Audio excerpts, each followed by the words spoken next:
കിട്ടിപ്പോയി മക്കളെ പുതിയൊരു ഐറ്റം. എൻ്റെ കയ്യിലൊരു സംഭവം ഇരിപ്പുണ്ട്.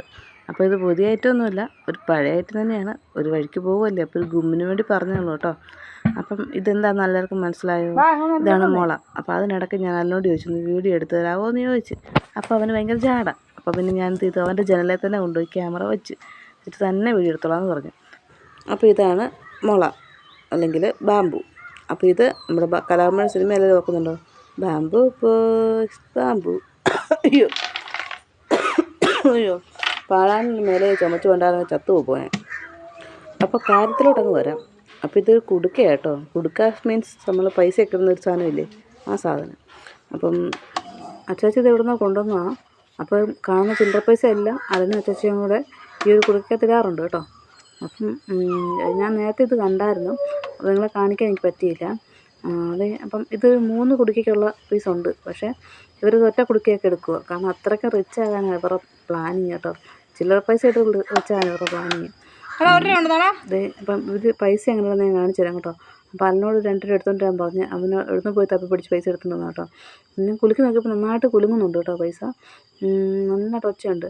അതിനിടയ്ക്ക് അതിൻ്റെ അകത്തുനിന്ന് പൊടിയും പറക്കുന്നുണ്ട്. കാരണം വെച്ചാൽ ഇതിനകത്ത് കുറച്ച് പൊടിയുണ്ട്, അത് പറക്കുന്നുണ്ടായിരുന്നു കണ്ടോ.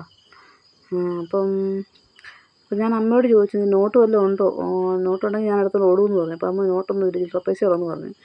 എന്നെക്കാളും ബുദ്ധിമുന്നവരാ അച്ചാച്ചിയും എല്ലാം കൂട്ടണം. ഇത് ഇവിടെ നമുക്ക് കട്ടറൊക്കെ ഇട്ട് ഒരു ഗ്യാപ്പ്, ഒരു ഹോൾ ഇടുവാണെങ്കിൽ നമുക്ക് അതുവഴി പൈസ ഇടാം കേട്ടോ. അപ്പം ഇവർ കാണിച്ചേക്കുന്നത് ഓൾറെഡി എൻ്റെ ഒരു ഹോളുണ്ട്, ചെറിയൊരു ഇതുണ്ട്. അപ്പോൾ ആ വിടവിൽ കൂടെയാണ് അവർ പൈസ ഇടുന്നത്. അപ്പോൾ ഇത് ഇതുപോലെ ഇടാം കേട്ടോ. അപ്പം പണ്ടേ ഇതുപോലെ അച്ചാച്ചി ഇതുപോലൊരു നമ്മുടെ നമ്മുടെ ഇപ്പോഴത്തേക്ക് ഈ കപ്പോറത്തൊക്കെ ഒരു കുപ്പി പോലത്തെ സാധനത്തിൽ കിട്ടത്തില്ലേ, മറ്റേ പേപ്പർ പോലത്തെ. അപ്പോൾ അതുപോലത്തെ എന്തോ ഒരു പൗഡറിൻ്റെ ആണെന്ന് തോന്നുന്നു, പൗഡറോ അങ്ങനെ എന്തൊരു കുപ്പി കിട്ടിയാണ്, പൊക്കമുള്ള കുപ്പി കിട്ടിയാണ്. അപ്പോൾ അതിൽ പൈസ ഇട്ടിട്ട് വെച്ചു. എന്നിട്ട് തറയെ കുഴി എടുത്തിട്ട് കുഴിക്കകത്ത് വെച്ച് ഇത് സിമെൻറ്റൊക്കെ വെച്ച് എടുക്കാൻ മെത്തേഡിലാക്കി. അപ്പോൾ ഒരു സ്കൂളിൽ പഠിക്കുന്ന സമയത്ത് ഞാൻ പറഞ്ഞു, എത്ര നാളെ ഇടാൻ തുടങ്ങിയിട്ട്, ഇനി തുറന്നില്ല ഞാൻ വൈകുന്നേരം തുറക്കുമെന്ന് പറഞ്ഞു.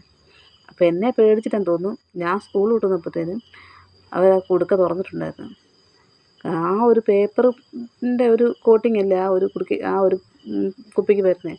അതുകൊണ്ട് പകുതി ഭാഗത്തും നമ്മുടെ ചെതലടിച്ചിട്ടുണ്ടായിരുന്നു. കാരണം മേളിൽ സിമെൻറ്റ് ഇട്ട് ഉറപ്പിച്ചാലും താഴെ മണ്ണല്ലേ, തറയ്ക്കകത്തല്ലേ കുഴിച്ചിട്ടേ. പക്ഷേ വലിയതായിട്ട് നോട്ടുകൾക്കൊന്നും കുഴപ്പമൊന്നും പറ്റിയില്ല. അന്ന് ചില്ലറ പൈസയായിരുന്നു കൂടുതലും കേട്ടോ. അങ്ങനെ എന്നിട്ട് 3000-4000 രൂപ എങ്ങാണ്ട് കൂട്ടി വെച്ചിട്ടുണ്ടായിരുന്നു അന്ന്.